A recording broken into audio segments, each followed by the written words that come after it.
that's where one of our guys, he's from this community that's further upriver, and he was actually shot in the head by an arrow. Is this you sent me a text so you're down there away from signal sometimes. So you were here and then you were back down the Amazon in August, and I wanted to check in maybe like 3 weeks later, and I sent you a text. I get a response back like 3 days later, and it said, I was just like, how's everything going down there? And you're like, it's insanity. Near the cities, the burning continues, but I'm out in the farthest reaches messaging on a sat link.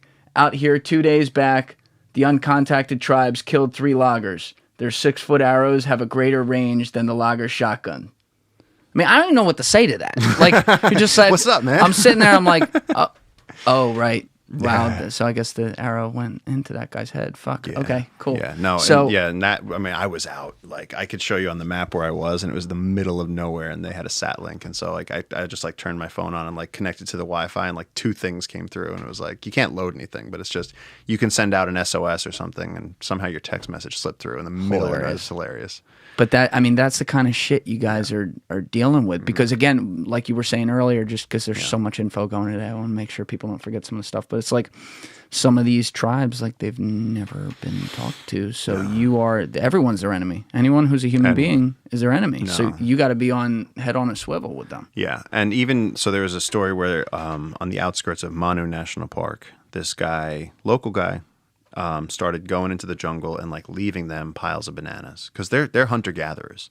They're nomadic through the forest, and so he started leaving them piles of bananas and maybe like a machete. You know, they don't have metal. They missed out on the wheel. They've never held a spoon. These are people that are out there, no shoes, no clothes, and so he'd leave them a machete and some bananas, and they'd come take it. And then after like a year, he would start being there when they came to take it, and they would see him and he would see them. And then after some time, he was actually able to interact with them. He could only speak a few words of their language, but this what do they speak? The guys on our river speak. They're called the Mashkupiro tribe, and so they speak some sort of some dialect of the Yine language. And but this guy who was interacting with them, one day they found him. They call it porcupined, arrows sticking up out of his body, like several arrows. We don't know why they killed him. He was only there to help them. He absolutely loved these people, was advocating for their rights. He did something, or they interpreted something he did as a threat, and they killed him instantly.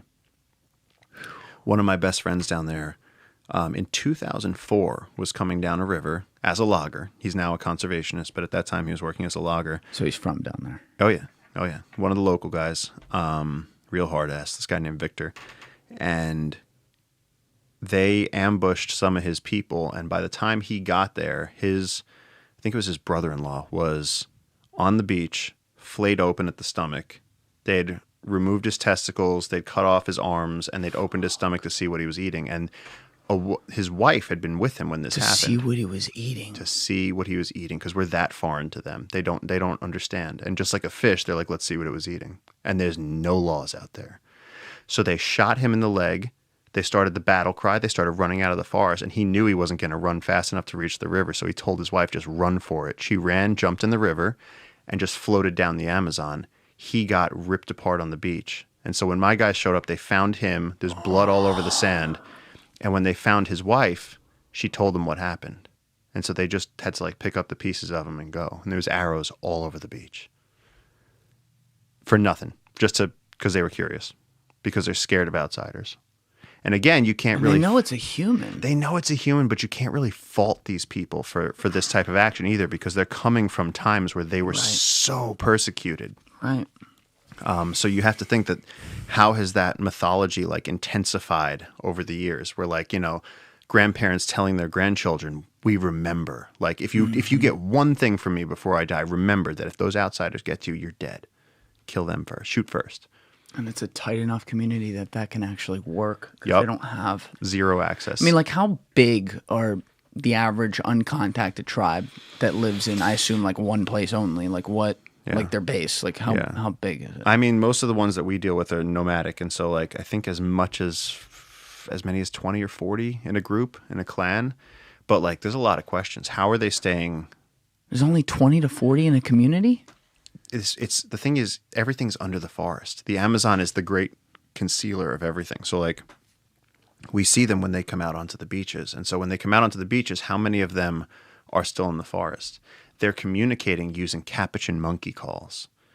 And this is another thing. One of my guys was That's out not there. their language. That's though. not their language, but they have like this shorthand where they can actually communicate using different animal sounds, and they know what these different calls mean. And they have like a parlance between them. Different animal sounds at the same time and patterns, or like are they going to stick to like just the sound of X animal? I can't believe that we lost this video, but this guy had a video when they had made contact and the tribe was there and they had their arrows and they're pointing their arrows across the beach, and the guys in the community are trying to send them a canoe filled with bananas because they're like, look, we're friends, and they're trying to make an offering, like stop the killing. So they tried to send them a thing, and you can hear the tribes, and they're talking using monkey calls, and we know what a capuchin monkey sounds like. And what does it sound like? I can't do it well. But they're using these calls in the video on the beach, and they're like communicating with each other. And the scary thing is that if you're ever camping alone in the forest, which is something that I started doing when I was young there, if you ever hear animal sounds that are not quite right at night, you get up and leave, because if they're getting close to you and they don't want you to hear human sounds, they'll start communicating in animal voices. And so, yeah, there's a few guys that were out there, and they started hearing like sounds that were just a little bit off. You know, you hear like a laughing falcon sound, and he was like, that doesn't actually sound like a. And then he heard the capuchins from different areas, and usually capuchin monkeys are going to be all together in one spot. And he heard it from different directions, and he was just like, he said he climbed into the river and crawled like a turtle out of that. He said he went for hours and just to escape. It's like a. I'll go back to the original example you used because it's just spot on. It's literally like we're sitting here in fucking New Jersey with all this, the shit off Amazon or whatever. I've never been to fucking Amazon. I don't know how any of this works, but not that far away, whatever it is, maybe like 6,000 to 8,000 miles, whatever it is.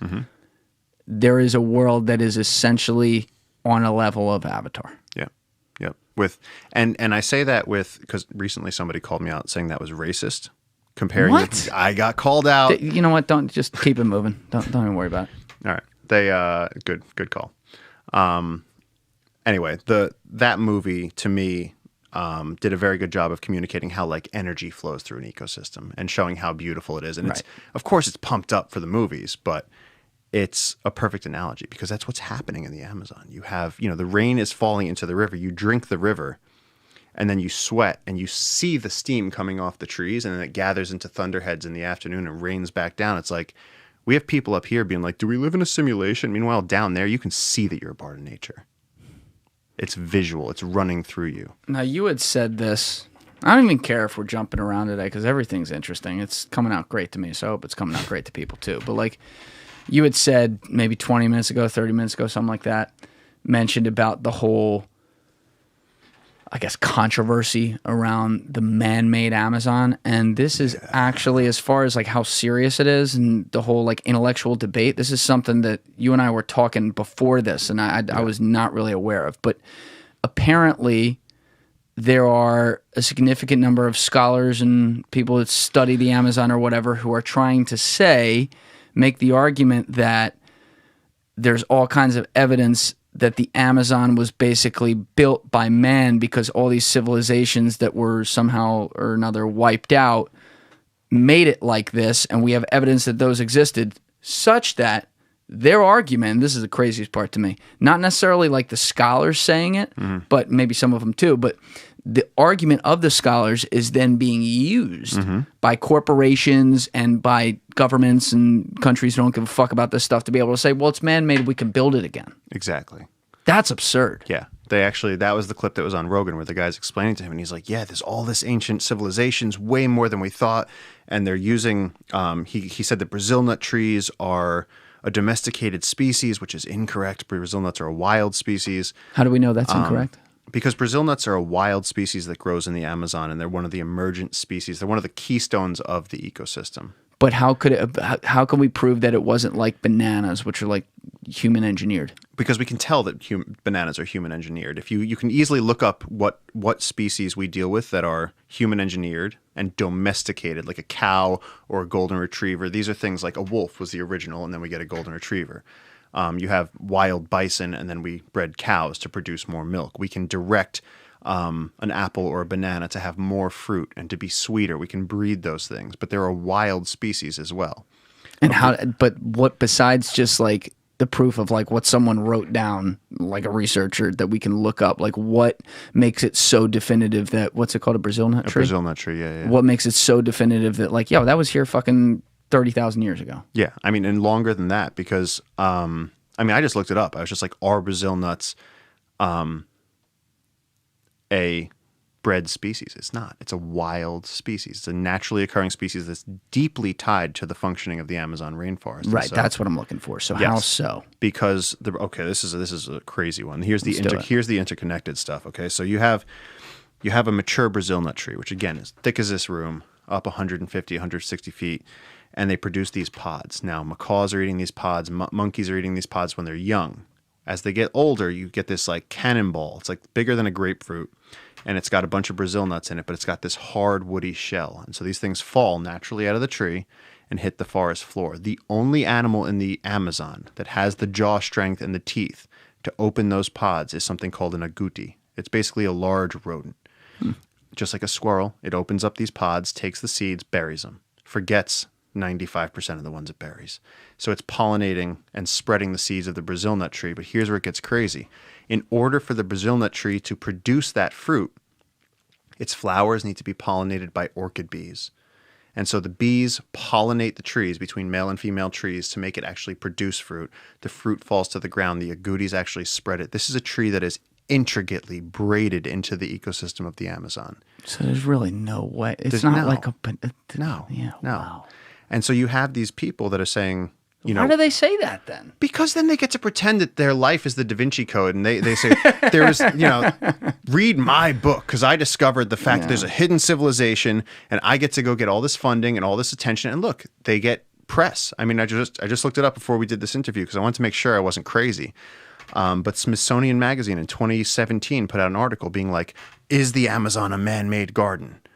And you have this, it's one paper. It's one paper. This guy came out and suggested that the Amazon is actually a man-made garden, engineered by humans. And then at the end of the article, they cut it back and they go, yeah, but it also might not be. And they're like, they bring up another example. Again, this is 2.7 million square miles. Yeah, it's bigger than the continental U.S. Man-made garden. It's ridiculous. It's absolutely, also just the complexity of the ecosystem. It's an absolutely crazy claim.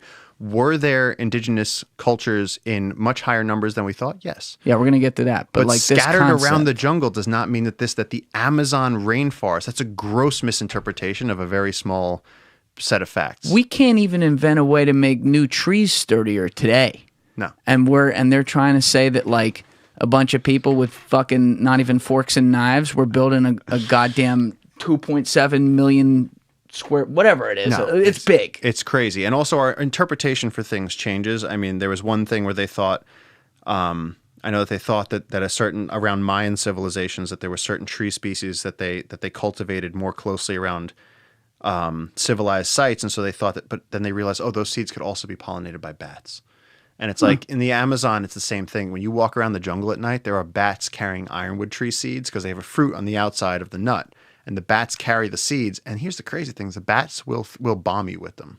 They'll bomb you with them. They'll like literally a bat this big will fly by you carrying a seed. And to make you go away so it can keep eating, it'll actually release the seed with the planned trajectory so it hits you in the face. Oh, fuck that. No. I'm going out there with a helmet if you ever take me out there. You're coming, man. That's the whole, like, see, like, that's what I was saying to Ryan. I'm like, Ryan, in Africa, it's all in front of you. Like, it's the open valley terrain, okay? You see At least the you rhino. can see what's coming. Yeah. In the Amazon, it's like, No. Do I need to bring a gun? Like, what are we doing? You won't know what's around you until you physically see it or touch it. You're so dense. I mean, if you're walking off trail, you're surrounded by plants. You're in an ocean of plants, and you're 150 feet under the canopy. So you're like under this vast cathedral ceiling of green, and then the understory, and then the vines, and then you're finally where you're walking, this tiny little human. You're so insignificant. Yeah. It's absolutely crazy. But these people saying that there really is a huge danger there with these people. You know, one person can come out saying, we think there's more civilizations than we previously thought. And then that changes into the Amazon was engineered by humans, which that changes into, well, then we can engineer it further. Let's just keep cutting it down. Let's adapt it more. It's not true. These are complex ecosystems. How far back do they say? I think right now the agreed upon arrival of humans into the Amazon is roughly 10,000 years ago, which is not that long ago. I mean, Oxford University is over 1,000 years old. But it is, too.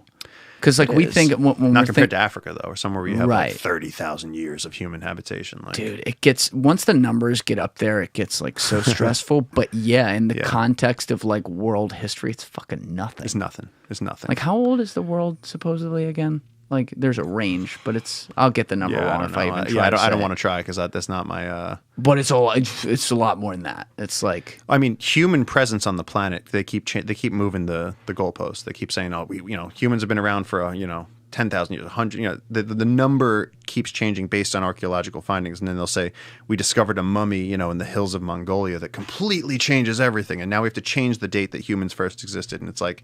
Yeah, because we're still learning. So you can't base how you manage one of the most critical resources on the planet based on somebody's hypothesis about what may or may not have happened in history. Not to mention that anybody with common sense, you walk through the Amazon rainforest, and it's clearly not a human-engineered thing. If we saw banana plants all over the Amazon rainforest, well, then fine. You say, okay, I understand that. But bananas came from Asia. It's a whole other thing. But it was just when you read something like that, after being on the ground and seeing how complex the ecosystem is, it's just such a huge slap in the face to reality. And it just shows you how quickly the narrative can change and how quickly just like you get into these things where people are pulling you in a direction for their own agenda. And to me, that's just somebody saying, fund my career, read my book. I want to go play, Hiram Bingham. I'm going to go explore, find the next Machu Picchu. And yeah, there's sites all over the Amazon where you find bits of pottery and stuff because people have been there for thousands and thousands of years, but that does not equal the Amazon was made by humans. All right, yeah, while you were talking there, I was actually pulling up a couple articles on this because I think there's actually an even better argument to make here just rather than simply looking at these guys wondering what the fuck they're talking about with breaking down all the different trees that could have been created or something like that. And that is the fact that they are arguing for actually such a small number of things. Yeah. So I'm going to pull this over to the other screen so we can see it. There's two. But essentially what I mean by that is let's even say for a second these guys are right, the ones who are trying to argue that and make money on it or whatever. Even if they were right, it's such a small percentage of everything that's in the rainforest. It's like a grain of sand on a beach. Like, oh, look, this grain of sand was made by a man. Well, who fucking cares? The rest of it's not. The point is, because they can say, it's like a little lie can become a giant forest fire. Yeah. Because they can say, oh, look, this was man-made, then the narrative to the average person like me who just hears that, like, oh, the rainforest was man-made, and it travels far enough that people are like, oh, the whole thing's fake, and it's not. Here, I'll take your analogy. You take 20 grains of sand and spread them on a soccer field, and then your hypothesis is because I found 20 grains of sand on this giant soccer field, this used to be a beach. It's like they're inferring this massive result of completely insufficient data. Right. So I'm going to read straight off this article behind you just so that people can hear what I'm talking about. But was it really? In less rhapsodical verse, scholars in the past quarter century have shown that the mythical image of untouched nature is just that, a myth. See how they paint that? Like, oh, it's a myth, the whole thing. Like humans everywhere, Native Americans shape their environments to suit them through burning, pruning, tilling, and other practices, and the Amazon is no different. Look closer and you can see the deep impressions the humans have made on the world's largest tropical rainforest, scientists reported yesterday. Despite its vastness, the Amazon stretches more than 2 million square miles and has an estimated 390 billion trees. This rainforest is hardly the untamable, unstoppable force of nature that the Romantics opined about, says Jose Iriarte, an archaeologist at the University of Exeter. In fact, humans have inhabited the Amazon for roughly 13,000 years, which is similar to what you said, and have been domesticating plants for at least 8,000 years. So it goes on to say that there's a number in here somewhere, like farther down in the article, where they talk about like 85 or something different I guess like tree species and stuff like that could have been molded by humans. Number one, that doesn't change that it happened a long time ago, so the trees are old as fuck. And number two, that's such a small number. 85 tree species that have been in some way bred, where you're talking about 16,000 tree species in the Amazon rainforest. It doesn't make any sense. It makes no sense. That might have been in the other article. I remember the number 85 was somewhere. But either way, whatever it is, people don't even go with that number because I can't pull up where it was. I think the point remains, it's all about the narrative. Like, how do you not paint the narrative based on what these people are saying? And you could even, as you did, you could even argue the argument in its entirety. Like, wait, how is some of this stuff, how could that even be that a human changed this like genetically to form this plant? No, and again, there's tons of examples of us engineering, I mean, corn, tomatoes, potatoes, bananas, apples, everything that we really have as mainstream products, we've engineered in some. They're domesticated. We've improved their productivity. But we do know that there are also natural species. Not everything is engineered, and so they're incorrectly identifying some tree species as engineered, which they are not.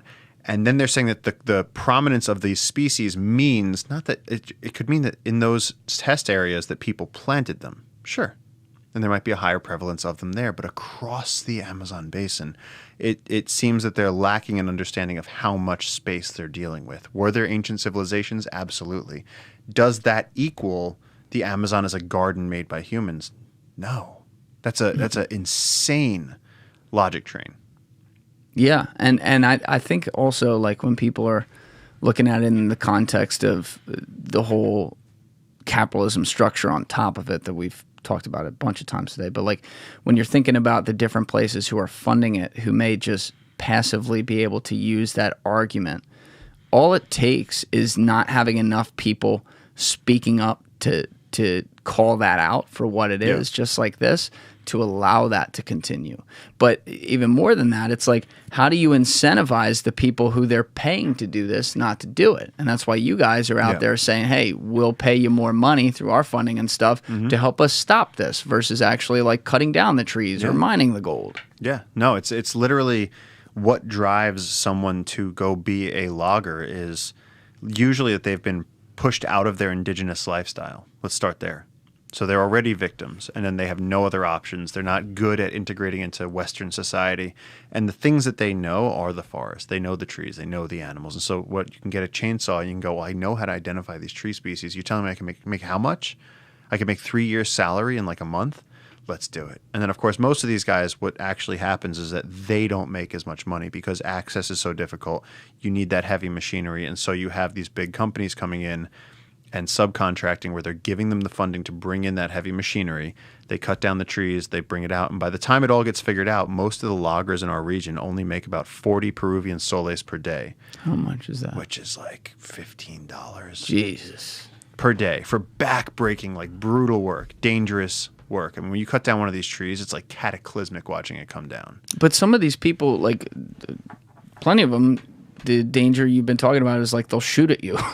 I mean, that's when you're really far out there in the areas where the uncontacted tribes are. But there's plenty of areas in the Amazon where you're not at risk of coming into contact with those people. So you just walk up and talk to them and try to convert them. Oh yeah, no, and again, that's what I'm talking about. Where not being perceived as, you know, a sunscreen gringo, or where it's like if you're surrounded by a team of local guys who have credibility down there and you roll up on loggers, well, we can walk in there and just be like, yo, you guys got a drink? You know, we're not trying to, our thing is never confrontational. We don't want, we're not trying to go down there and be like, you guys are bad. No, if anything, we're going to sit down and we're going to be like, hey, what are you guys doing? How much you earning? Who you working for? I mean, just a few weeks ago, one of the loggers actually stopped by our research station at night and he wanted to charge his phone, because he was actually keeping GPS data on like what trees he was. I mean, these guys are connected, like, and they were like, are we allowed to charge here? He was like, would you guys like give us some? We were like, sit down. We were like, come have some coffee with us. And it's like, we made an ally that night. We hung out, we shared some whiskey with him. And it's like, now I told him straight to his face. I was like, look, I'm a conservationist. I'm trying to stop the logging on this river. And he was like, yeah, it's a real problem. He was like, it's what I'm doing, but it's a real problem. And then I was like, look, can you, I was like, if you guys are going to be milling any stuff, I was like, can we come in and see it? And he's like, dude, come on over. Like, totally chill. Hearts and minds. Hearts and minds. Why would you make enemies when you can just make friends? And then now that guy knows.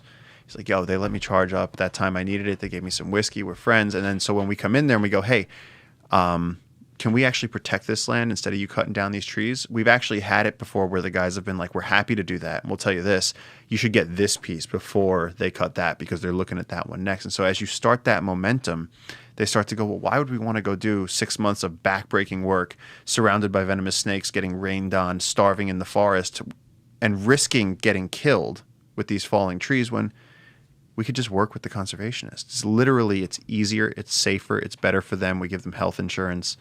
It's literally taking them out of the shadows of the forest and bringing them into somewhere where they're professional protectors of the Amazon. Is it that hard, though? I'm just thinking like a cynic here because you kind of have to with some of this. Like, if China wants to keep funding this, because as you've pointed out, like they're a huge problem, whereas like the U.S., for example, our issue in the supply chain here is that we're buying it, right? And we're not asking questions about that, which we deserve blame for. But like on the actual funding it, that's where it's more from China and some other places, and China's just the biggest. So let's stick with that example. Like, how hard is it for them to economically just re-incentivize these people to be like, oh, fuck that, you're working with the conservationists, now we're going to give you this? I think our biggest challenge is scale. You know, we're doing this over, 55,000 acres, but it's a teardrop in the ocean. It's such a small, the Amazon is so damn big. How many miles do you personally cover when you're down there? It's hard to say because of the way the river goes, but I mean, 55,000 acres is a significant amount of land. That's a huge, I'm trying to think in terms of how many Manhattans that is. I'm gonna do acres to miles in YouTube. So miles is gonna shrink us significantly because square miles are gigantic. Yeah, square miles. That's still 86 square miles. Yeah, and you're an 11-man team. That's a big area. Yeah, but that's nothing. It's nothing. If you look at it, if you zoom out on Google Earth, so you could see the whole Amazon, and then you look at the parcel that we're protecting. It's I'll nothing. do that. I'll put Google Earth in the absolutely corner. So I'll give you the map so you can see it like highlighted in orange. And then when you zoom out, and just when you see the 350,000 acres that's been deforested by the miners, and then our little tiny thing, but on that little tiny thing in that little patch of protected forest are millions and millions of wild heartbeats, entire families of spider monkeys and endangered giant river otters and black caiman and jaguars and macaws and all of that incredible life and animals that we don't know the names of, that science has not discovered, are still walking. Absolutely. There's new species discovered every year in the Amazon. Like big or very small? Both. I mean, there's some big species we haven't even discovered. Oh my God, dude! There's 40 species of fishing bat in our region that have been described. Fishing bat? Bats that rely on fish. They fly low over the water and they pluck fish out of the streams. And so there's 40 species that we know of fishing bats in the Amazon, and that's just that we know about. And then how many ant species, termite species, and then like when you start breaking it down into all the different phyla and genuses, it's like there is so much life out there. And don't forget, people, just like the deepest parts of the ocean, people have not had access to the canopy. It's incredibly difficult to get up into the canopy of the Amazon. So people... What do you mean by the canopy of the Amazon? I mean, the tops of these trees are 160 feet in the air. So if you're a little, fuck that. 5'9" human, you're talking about like literally a skyscraper. And so there's scientists that have made hot air balloons, and then they have like these big net floats where they put it down on the canopy, because it's like, how do we go to different spots of canopy? And then here's where it blows exponentially out, because even if you have, let's say you have a river, and then you have a research station next to the river. And so let's just say over the course of 50 years, you have a certain amount of scientists going to this one spot. But when you fly like in a Cessna over the Amazon, and you can go for 2 hours without seeing any break in the forest in like the really wild parts, when you think about the fact that no one has been to the center of that spot, 30 minutes by plane from one river, and you say drop a scientist right there, keep going another 30 minutes by plane until you hit another river. No one's been there. No one knows what species are there. You know who's been there? The Nazis after World War II. They buried their shit there. That's where they are. Guaranteed. They just fucking threw it out of the plane. They took one of those like SS leftover Cessna shits or whatever the fuck it was called, and they got a longitude and latitude, and there's literally half the world's wealth sitting down there. I'll bet. Hidden under. You got to get some LiDAR. Gotta get some. Get some LiDAR. Scan under the jungle. But that's foreign to me. Yeah. Like you explain, I visualized it, Yeah. right? Like I've seen movies, right? I'm thinking like Lord of the Rings or some shit like that. But it's really like it's right there. Like it's crazy to me that like you will fly down from New York to Miami, take a flight to Peru, Yep. land at an airport in a regular old country with roads and people and shit, governments, all that, and then take a little drive and boom, you're in it. Yep, you drive off the edge of human presence on our planet. That's You're it. Just in the, and it's crazy because, again, like that, you leave society. Like we literally sometimes, as we're going on an expedition, we'll like look behind us, and you go, the world could have ended. It could have been 9/11. It could be nuclear war, and you're out in the middle of the Amazon for weeks on end, and you know nothing about the outside world. And there's actually this weird sort of thing that creeps up on everybody where we start to like get like stressed about it. You almost start to forget because it's so real, and your life out there in the wild is predicated on such like tangible facts. It's like you have to get clean water from the streams. When it rains, you have to go. If it's the middle of the night and you wake up and it's raining, you have to go check the boat because the river's going to raise 15 feet. And so you have to. There's a lot of things that you have to do, and we're used to in society that like I could go to the store, I could not go to the store, I could go later. I could be a lawyer, I could be a this. And it's like you can make a lot of decisions. We have all these decisions at our fingertips because of the society we live in. And when you're in the wild, your life is governed by like the original set of chemical physical rules. And so like you're playing at the most essential level. And it's like you have to do these certain things. If you don't protect yourself at 6:30 p.m. when all the mosquitoes come out, you're going to be bitten to hell. You're going to get infected bug bites. You're going to die. Then you're going to get digested by the Amazon. And it's like there's just this set of like things. And a lot of I'm not the first person to like discover this. It's like when you're out in the wilderness, there's just sort of this and a lot of people find it helps with like that chatter, that uncertainty, that depression that people feel, the anxiety, and it all melts away when you're in the jungle. Because in the jungle you're in this world where all of your senses are demanded at all times. So you're concentrated. Have you spent time, not even necessarily alone, but I'll even ask that, but maybe with a couple other people or something, living off the land? Yeah, well, that was what I wrote about in my first book, was that I started doing solos in the jungle, which now looking back, like when you look back and you just go, why the hell did I do that? I mean, you're alone. Killing dinner and shit. I actually, at the time, I was trying to not, because look, what I'm doing, I mean, I could if I needed to, but I was saying like, I'm voluntarily going out into the jungle and surviving for days on end. So to me, it's like if I'm killing game for that, it's like it's still not something I need for survival. I theoretically could pack my food, so I did. I brought like dry noodles, nuts, whatever else, and I would bring like 10 days worth of that. But 10 days in I would get dropped past the last place with a name. What do you mean dropped? Like I would ask loggers, I'd go up to some loggers, find them, go real remote, go like 3 days out into the jungle, past the last village, past the last place with the generator. You find some loggers working out in the real deep spots because that's where the big trees are. And you go, guys, look, is there any chance that you could drop me as far as you're going, drop me there? And they're like, what? And they're like, yeah, sure. they're like, so you're going to commit suicide? I'm like, no, I'm not going to commit suicide. I got a pack raft that I can pop out. There's this company in Colorado called Alpaca Rafts. They make rafts that'll pack down to the size of a tent. And so I popped that in my backpack. I got food supplies. I got a camera. I got my notebook, all that shit.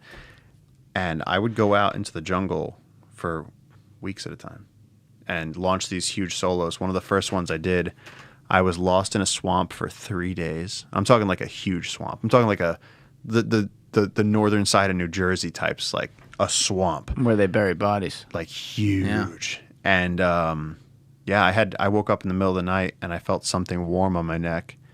And I figured I'll turn on my light and see what it is. And I moved my hand and this jaguar just growls right into my ear. Her face was right here. And so I'm sitting there, I'm dead still in a hammock in the center under 160 feet of canopy in the night. And this animal, this jaguar, is 3 inches away from my head, and she's going, just don't move. She goes, I'm in control. And she was just smelling me. She'd never smelled a human before because there's no humans there. And when she was done, I just could tell that she had left. I couldn't hear her breathing anymore. And then after about 20 minutes, when like my heartbeat slowed down, and I was like, okay, and I moved a little bit more, the slightest motion. I turned on my light. She was gone, but this thing was 3 inches away from my head. Middle of the night in the jungle. How big was it? I don't know. I never saw her. I mean, You couldn't, she must have been big. She was a big one. I mean, I'm saying a she. I don't know what it was. I mean, could have been a male, could have been a female, but it was a jag. That voice is unmistakable. It's like God's voice. It's like thunder. What do they, obviously, like, they're carnivores, but what do they usually feed on? See, a jaguar has a limitation because they're a larger predator, so they want to take down a wild boar, they want to take down a deer, so they're going after peccary, they're going after brocket deer, whereas an ocelot, which is a smaller cat, an ocelot, think of like 2 times a house cat, not quite a jaguar. Ocelot. They're like the pound for pound champion of the Amazon because they can go in the trees. The screen. Yeah, they can feed off of lizards, snakes, birds, anything they want to, they can eat, and a lot of it doesn't come with a risk for them. They look like a fucking cat. Yeah, they're beautiful. It's like a miniature jaguar, yeah. Yeah, they literally look, but they look like a cheetah skin, leopard skin cat. That's my friend. That's your friend right there? Yeah. That's funny. No, but they're literally, that pound for pound, they're probably the most successful predator in the Amazon because they can hunt everything, and it doesn't come with a high danger value for them. Like a jaguar, if you're going after a deer, you got to worry about antlers. You're going after a wild boar, you got to worry about tusks. These guys, they can just pop off birds, bats, lizards, whatever. And just like a cat, they're just the ultimate predator. What are some other cool species people don't ever talk about from down there? Giant anteaters, man. Giant anteaters are so cool. I ended up raising one. And you raised a giant anteater? I raised a giant anteater. One of my first years down there, I was 19 years old, and this giant anteater, they're huge. They're bigger than you think. It's like a German Shepherd, and with I got out the corner of the screen once again. Fuck. And on the ends of those feet, their nose is very delicate. It's like a cartilage nose, and they have this long tongue, and they can eat ants. On the ends of those arms, though, they have like these big Popeye forearms, and then just like Wolverine claws. And so if a jag comes and tries to eat a giant anteater, it'll stand up on its hind legs, open its arms up, and just start slashing. And it'll like poke in the stomach and just open that thing up. So the jags often won't mess with them. But also when a giant anteater stands up on its hind legs, it's almost 5 feet tall. So I've had guys who've been hunting with their dogs thinking they're going after a game species, and they come around a bend. One guy, his dog went after this giant anteater. It grabbed the dog by the neck, snapped the neck with its hand, with the claws. They walk on their knuckles. Snap the neck. The dude comes around the bend with his shotgun. Anteater's looking at him eye to eye with its claws out, staring him in the face, and starts slashing at him. He ran for his life. Giant anteaters are incredibly badass animals. Wow. And they only eat like ants and shit, though, right? Ants and termites, yeah. And so I had one. Some farmer had actually killed one by mistake. He thought it was a tapir. He shot it, and the babies ride on the backs of the mothers. Whoa. And they're like intensely bonded to their mothers. And so I was left with this baby, and she needed to hug me all the time. So I had to carry this anteater on me like a mother anteater for weeks. And I was living in the jungle at 19 years old with this baby anteater taking naps because I couldn't do anything. I couldn't like go do the other stuff I had to do because this baby was like, I need to be holding someone all the time. Oh my God. So if I fell asleep, then she'd take the ant tongue, fire it into my ear. She'd do things where I would wake up and I'd have an anteater tongue up my nose coming out my mouth because they have like a 12-inch tongue. And she'd be like, wake up, I want to play. Pencil and super thick. But you had to be careful because her claws were sharp. So if you got her excited, she literally could rip through you, like rip your skin. But it was one of the greatest things I ever did because, A, this animal had such a deep love. Like this animal was just the most emotional little thing. She went everywhere in the jungle with me. And then also I got to experience the forest through an animal's perspective because a lot of days it was just me and her. And so it was just me and this little anteater walking through the forest. And she didn't like it when I was walking up, like standing up like a human. My face was too far away from her, so she wanted me on my hands and knees. Oh, you'd have to crawl. So I'd like crawl next to this anteater, and we'd be walking through the jungle together, like finding different things. If she got scared, she'd come back to me. She'd try and crawl up on my back. I literally had to act like a mother anteater for weeks and weeks. And then did you release her into the wild? Eventually, she rejoined the wild. She started going out for longer and longer periods until she stayed out. It was pretty cool. It's kind of sad, though, too. Like one day she just doesn't come back. I mean, but that's what you want. That's the best case scenario. You want to return a wild animal to the wild where they belong. That's, it's always hard, but it's like, even if you're, when I was a kid, my parents used to train seeing eye dogs. You want them to go become a seeing eye dog. And that sucks because you raise this puppy, but they're going to go on to do their thing. It's such an important thing, though, too. I've known my aunt and uncle raised some seeing eye dogs, and it's like so sad when you got to give them up at like a year or whatever. But it's an amazing thing you're doing for somebody else. Change someone's life. Yeah. Exactly. Yeah.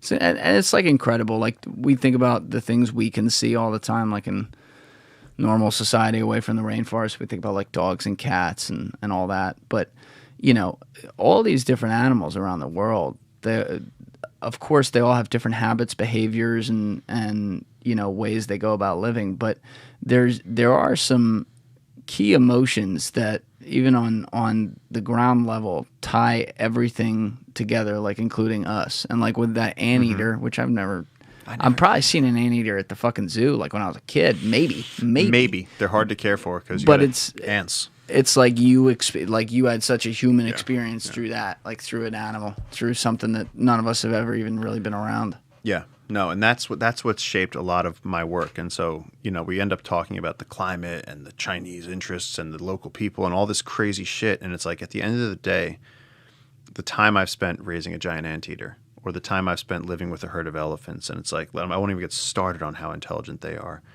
But it's, you know, we're not the only species on this planet. And my entire life, like the things that I have, the moments that have made me truly like just filled with wonder have all been because of these species. And getting into that level where you like see them in the wild and where you have interactions with them. And they can't throw on a suit and go address the United Nations. I can. They can't speak to us. They can't be like, stop cutting down our forests. And again, I'm not the first person to say this. A lot of the great conservationists, from Alan Rabinowitz to Jane Goodall, have said this. Steve Irwin used to say it, that you have to be a voice for the voiceless. And it's like, in the case of wildlife, it's like, if a herd of elephants could talk, what would they say? Fuck you. Yeah. Actually, though. Yeah. Like, actually. I wouldn't blame them. They have burial ceremonies. They have PTSD from seeing violence. I once watched an elephant pick out a pregnant human. They know, so just like they have seeing eye dogs, they have dogs that can alert a person with, my sister's a type 1 diabetic. And so you always have to monitor your insulin. And so they have dogs that are trained. They can actually sense the chemical changes in your body, and they'll wake you up in the night if you drop too low. Now, an elephant's smell is far superior to a dog's smell. It's just like a dog's is far superior to ours. But they did a study where I think they had 2 jars. There was one jar with 100 sunflower seeds and one with 117 sunflower seeds. And the elephants have like enough olfactory knowledge that they could tell which one, just by the smell, which one had more, and they could grab that one. I've watched an elephant walk up. We were living with a semi-wild herd of elephants, and this elephant walks out of the forest, and there was like 3 people in a row. She said hello to one. You know, they tap you on the forehead. There's a whole greeting system with elephants. And then her trunk went straight to the stomach of this one girl who was like recently pregnant. And then all the other female elephants came in, and they were all touching her stomach because they knew that she was pregnant, and they all were interested in it. And they were getting information that we can't even understand. They're interpreting things that we have no access to. And so, you know, we judge animal intelligence by these laboratory tests. So, you know, can a chimp solve a Rubik's Cube or some stuff like that? But it's like, in their environment, they're solving problems that we can't solve. You know, if an elephant has to travel, 100 kilometers to find water, it's like, well, they can smell it. We can't. They literally have talents that we don't. And it's like, I've spent my entire adult life, the last 17 years, so immersed in the animal world that that's become, and that's why I've only done one thing, is try to protect this river. And that's why working with Ryan and seeing the work that they're doing is so crucial to me, because it's like, these are such important species and they're so close to being extinct. And the fact that people are willing to, devote their lives to protect it. It's like knowing that there's a network of people around the world who have made that decision, that saying it stops here. We're going to protect these species. Like, to me, that's what keeps me going. See, we got to get, and also, actually, side note, would you mind, is your phone on airplane mode? I forgot to ask you that, because it interferes with that cloud lifter. All right, cool. Because I didn't know if I was hearing something in my headphone. I don't want to find that later and have it all fucked up. But anyway, like, if you think about like what Ryan does with the elephants at VETPAW, and it's not just elephants, it's rhinos, it's what's giraffes, gazelles. Yes, but what's cheetahs. The one? Not armadillos. There's a more rare Pangolins. Yes, that's it. Pangolins, Like the pangolins. the most trafficked animal on the planet, yeah. Right. So you see all the stuff he protects. The thing that elephants have that makes it so powerful when you tell it to, somebody sitting at a desk in Virginia, is that, they're the biggest mammal. Yeah. They have eyes. You can see them. You can go online. You can watch a video and see how majestic they are. I mean, the idea of like killing one of those things, to me, it's inconceivable. It is totally inconceivable to me. And that's a whole separate argument with the poaching and all that, which we covered in episode 117, and we'll continue to talk about. But not to go too deep on that. More focus on like what it is. It's like, they have not only tremendously better memories than we do. I mean, we have the phrase "a memory like an elephant," right? Never forgets. Yeah. But they also they have some of those things you talk about. They have the burial ceremonies. That you can see their emotion. I mean, when I was putting together some content for some clips from Ryan's episode, there's a BBC video of when there was like some sort of drought or whatever in Africa, and they captured it on camera where a mother has to make the decision like her baby's not going to make it. And you see this animal go through it just like a human being mother goes through when their little one's going to die and everything. And it's like, that's how you put a face to it. And I think the battle you fight, the reason I bring that up is because the battle you fight down there is at the high level similar to a guy like Ryan, because it's over there somewhere else, right? It's not here. We have to bring that to the people. Right. So you both have that battle. That's a hard battle. But then you have a second layer to it. The Amazon is exactly like that image you put on it with the Cessna above the trees. It's this enclosed place. It's not like open. It's bright and beautiful and amazing and like Atlantis in there, but it's closed off to the world. So people, they can go to YouTube and watch a video of an elephant walking through, a field, or a lion walking through a field or some shit. With the Amazon, it's like, I'm sitting there like, wow, what is in there? Like, I've heard stories and stuff, but how do you put the eyes on it? Like for trees, and that's the best example because that's the thing they're cutting down. That's the whole fucking forest. You describe it as one of these trees with 200 feet into the fucking air or whatever has thousands of species living on it, not just termites and shit. You're talking like you could have literal like clans of like monkey communities living in there. You can have communities of jaguars like a skyscraper, like you said, like different floors, different people. But people, when they're thinking about it, and even when they see the video, they're still thinking of trees. And trees are so important. Trees aren't as empathetic as elephants. Exactly. They don't have eyes. They don't have eyes. So that's my question. How do we put eyes on what you do? It's not like there aren't eyes. These other jaguars have eyes. These other species have eyes. But how do we have the power of like seeing a tear from an elephant on what you do? Because it's every bit, and I don't want to say one's more important than the other, but we're talking about something that literally regulates our ecosystem of the fucking planet. Yes. And you're right. Instead of one big like charismatic star like an elephant, or like lions or rhinos or something, but especially elephants.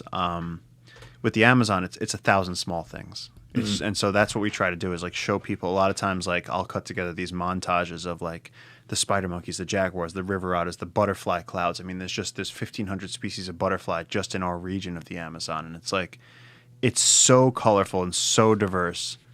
It's just, you got to just show people what the overall effect is, and then get them to fall in love with that. Yeah, I'm thinking on it from like a. I know what you mean. I'm thinking because I'm passionate about it, like getting to know you guys and talking with you off camera and everything over the past couple months, and seeing the work you do, and that gives me an extra attachment to it. It's like, wow, this makes so much sense, and yet it's not something. Like I said, it's something you hear about in school when you're growing up. Like, oh yeah, they're cutting down too much in the rainforest. It's like, wow, it sucks.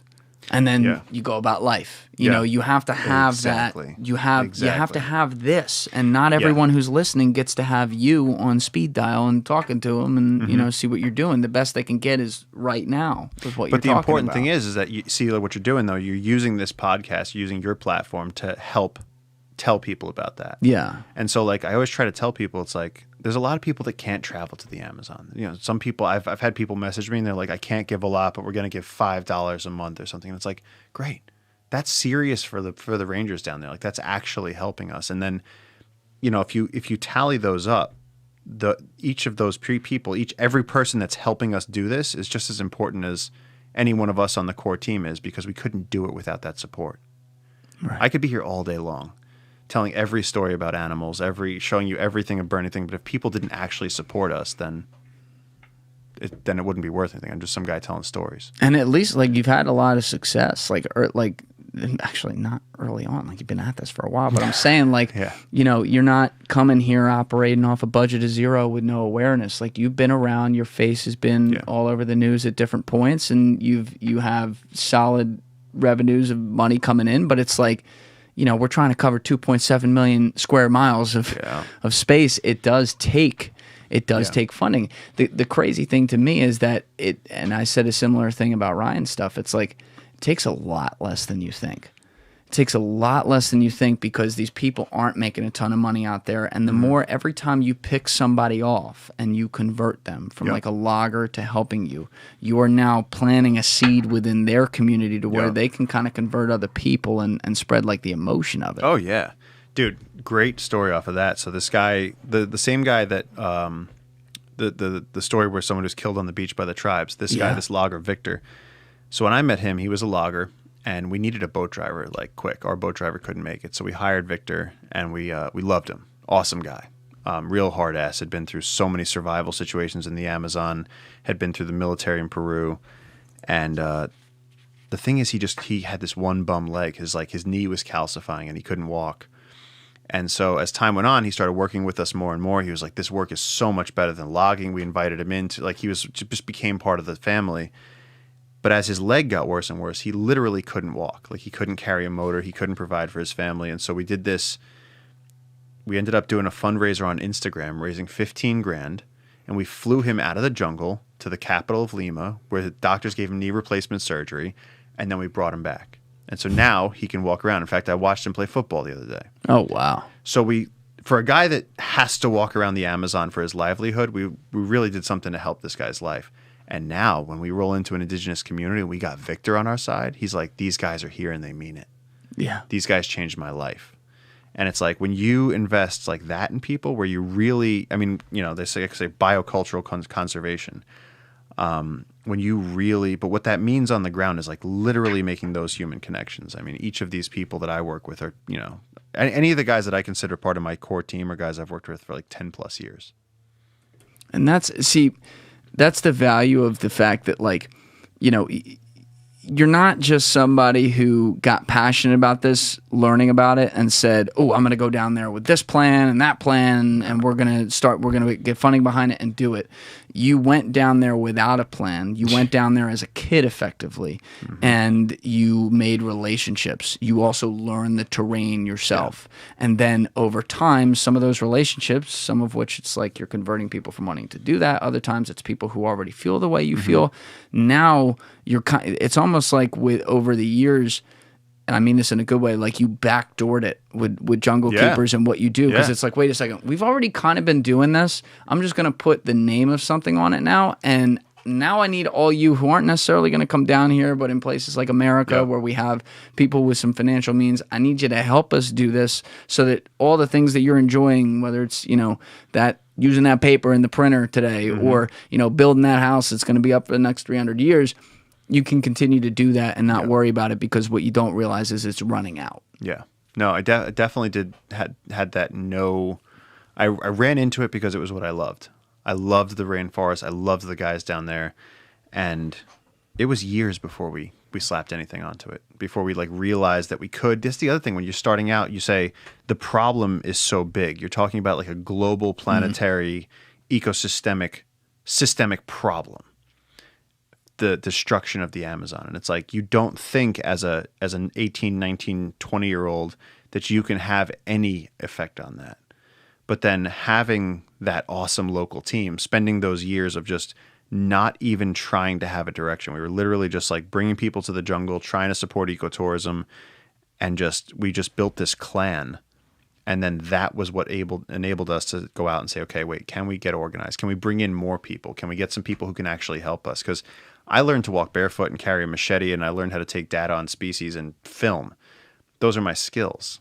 I'm a wilderness guide. These guys are local indigenous people. They don't know how to work spreadsheets. They don't know how to do all kinds of all of the work that you need to do to actually be an organization. So we had to bring in people. We had to get funding. We had to find the people that could make that dream a reality. But it's like without that original investment of time with the people on the ground, if I had showed up with a plan, if I was some prestigious PhD student that's, or professor that shows up and goes, this is how we're going to create this national park. And it's a different thing. This is starting from the local people and going out. And that's why the story that we're telling to the world, that's why we have that authenticity, that we can be like, look, your donations are going right there. Our acres are going right here. And it's like, we know exactly what we're doing. And having the local team behind us is just like the coolest thing in the world.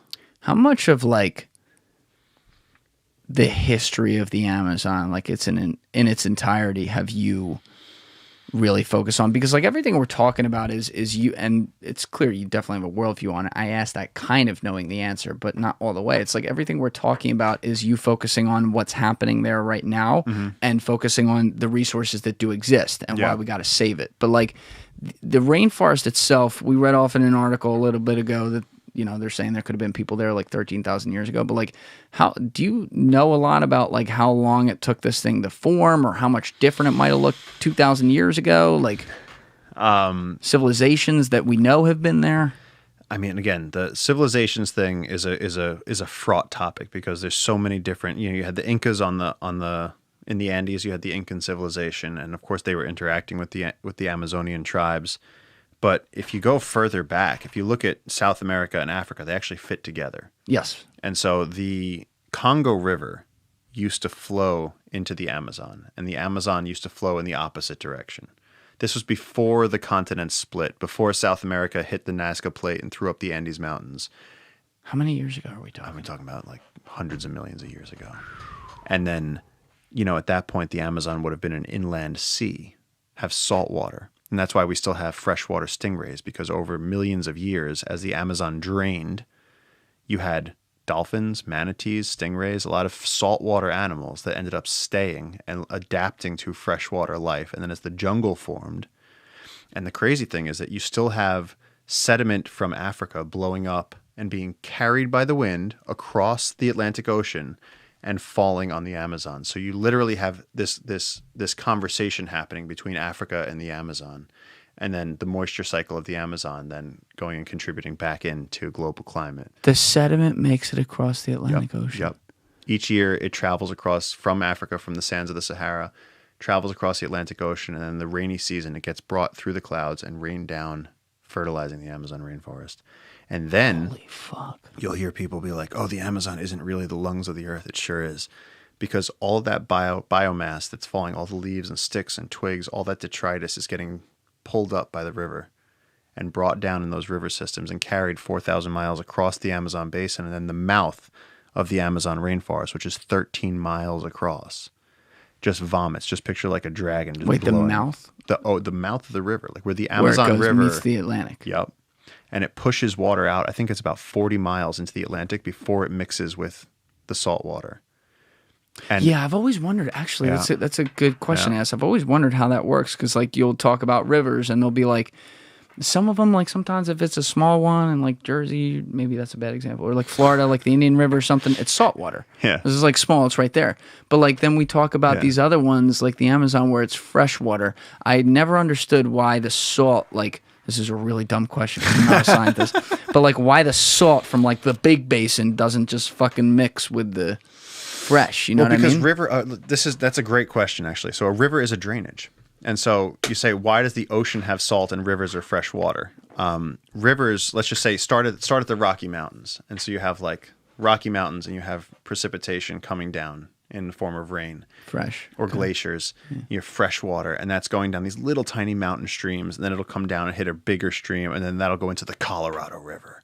And then you have it running through the Grand Canyon. And if humans didn't fuck it up and make dams, you would have this giant river running to the ocean, and it would be bringing all of those minerals and grabbing tiny particles of salt over the course of millions and millions of years, depositing that salt into the ocean, which is why we have saltwater oceans. So, like, if I were swimming with a taste tester down the Amazon and I started at the back of it, like closest to where it touches. At the headwaters. Yeah, I get it. Yeah. You're using the terms. I don't know.